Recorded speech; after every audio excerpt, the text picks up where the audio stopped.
Mustang PEK 3685 back here with a benchmark of Shadow of the Tomb Raider on the MSI Trident 3, and I'm going to go through. I'm started off in low, okay, and this is with DX12off. So I'm uploading two videos, one with it on and one with it off, so you can compare yourself and see what you think of the performance differences. This game recommends that you have DirectX 12 on for my CPU and GPU, so let's see how the frames per second is with it off, and let's see the difference, because I've heard it's supposed to be interesting. So let's just watch as we go through the benchmark here and see what the differences are. And you can compare them. Obviously I'll upload the DirectX 12 one. You can compare it with this one and you'll see the difference with it either on or off, frames per second wise.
So far I'm finding this pretty interesting.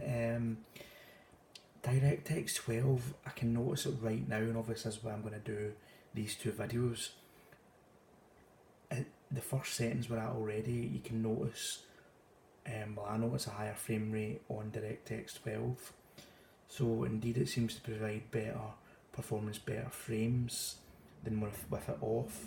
But obviously I wanted to do this to let people see with it on and off so they can see themselves the differences. That benchmark wasn't as good as the DirectX 12 one, that's for sure. So let's go medium, and remember this is with DirectX 12 off, so this is with it off, and this is medium preset coming up.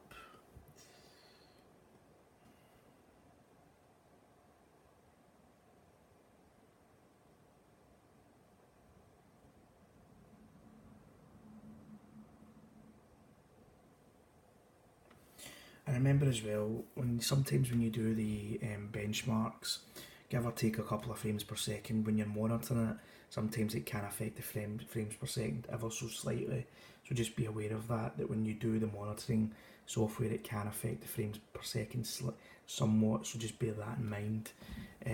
But DirectX 12 wise performance, I've been quite impressed. Non-DirectX 12, I'm noticing the performance isn't as good, or well, it doesn't seem to be anyway.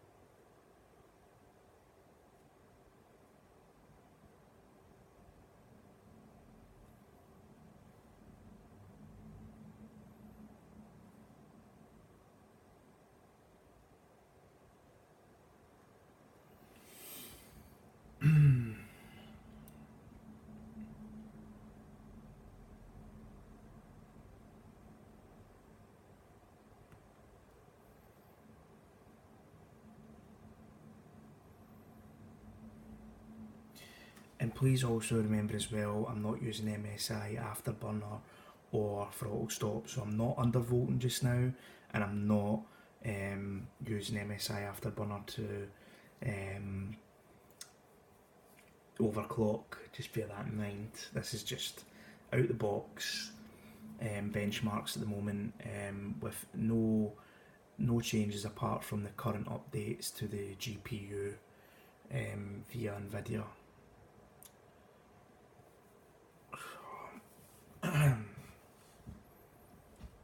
Okay, so this is the last part of the benchmark, and we'll go into the high setting, then it'll be highest.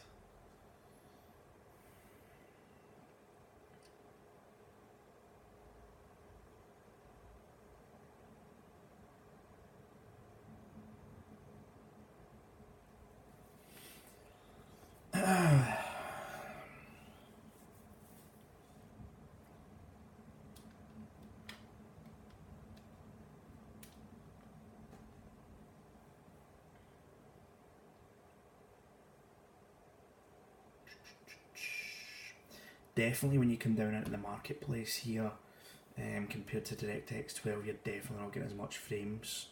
So when things are busier, you're definitely losing out here. I think that the DX12 definitely helps with frame rate and performance.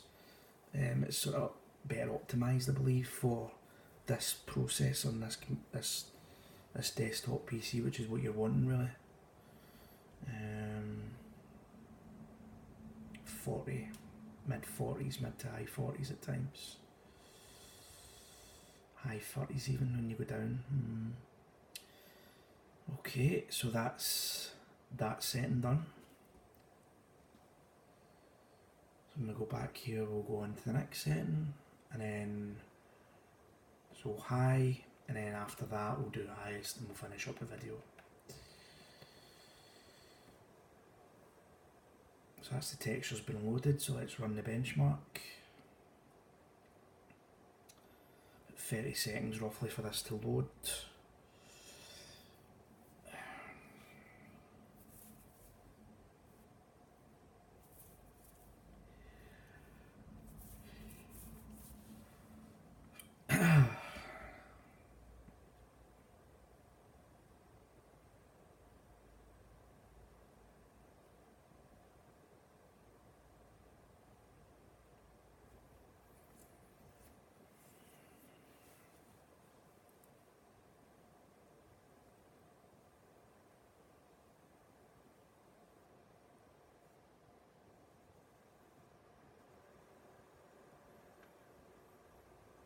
Okay, so this is the benchmark starting now on high.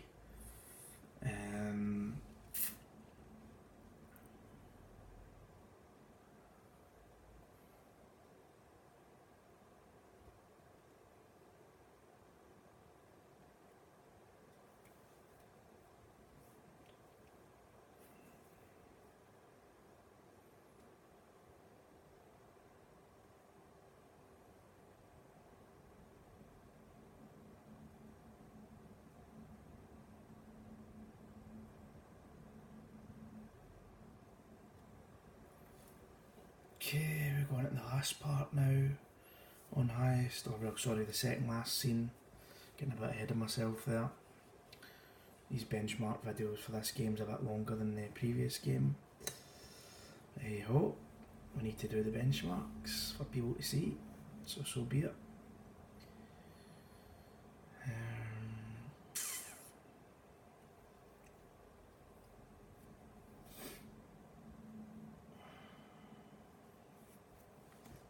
What I did notice is, I don't know if it's just because of the first time that I've uploaded the game, because I remember hearing about that when you did the in-game engine, like when you first do the benchmark, sometimes it does this loading up thing and it doesn't load assets properly. The DX12 comparison, the frame rate was higher, but there was an issue just in the benchmark. Obviously I'll need to see if it transpires into the game as well. There was an issue with loading, like see like that waterfall there I'm pointing at, and the smoke, there was a wee bit of flickering going on. So again, I don't know if that's down to just because the first time that I've opened up the game and started a benchmark, or if it's down to DirectX 12, because you'll notice with DirectX 12 not on, the assets like the smoke or the fog here are present, and they don't flicker. So I don't know. I'm going to test the game out with the benchmark as well, and I'll see how it goes, and I'll post and let people know. I may also, I'm tempted to do walkthroughs as well, because I mainly do benchmarks. I'm tempted to start walkthroughs as well. If you're keen on watching them or you're keen on seeing these, let me know. But what I'd have to do is probably upload them in parts, because as you can imagine, it will be quite a long video. So I'll think about that. If you like the sound of that, let me know. But I'll just obviously need to probably do several videos, goodness knows how many. But anyway, I noticed that a lot of people do like to watch like playthroughs, so I'll certainly look at that. So that's high now been completed. You'll get the scores on the right hand side when it finishes here, and you can pause it and look at them. Now we're going to go highest, and when it finishes reloading the textures, we're going to go back in again. So average FPS there with DX12off was 52. So this is now highest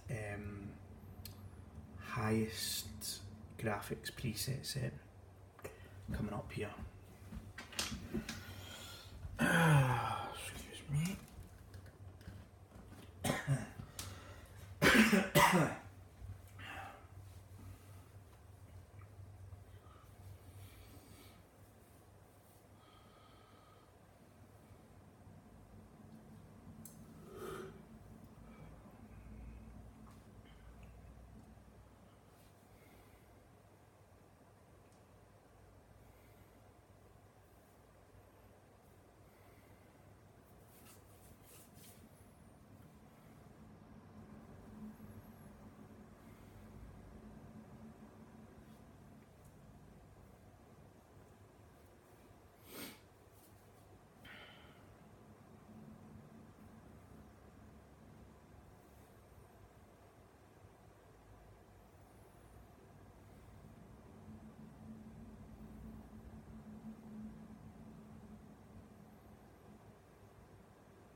This is halfway through the benchmark now, getting there, and we're going from the higher 30s, 40s and occasionally up to 50s there, but it seems to be sort of stabilising around the mid 40s, 45 FPS at the moment, 46, 47. So sort of like for smoothness gameplay wise, for me, obviously people talk about 60 frames per second. For me, unless you're wanting more graphics over performance, the minimum, if you're looking for maybe a bit of more smoothness and graphics, the minimum in my opinion you want is around 45. Ideally no lower. If it can stick around the mid 40s, that should be smooth enough. Bear in mind, obviously, a lot of the console games you're looking at 30 frames per second. Once you get used to the higher frame, you notice, like say 30 frames per second, things are a bit slower, or it doesn't feel as fluid, for example. And I know that sounds, some people may go, oh no, 30 frames per second is fine. Once you get used to a higher frame rate, you certainly notice 30 odd frames per second, and at the moment, without DirectX 12 on, when we go down to this marketplace here, we're getting around 30 odd frames per second, and you can see the image is slower from the previous benchmark that was been happening with a higher frame rate.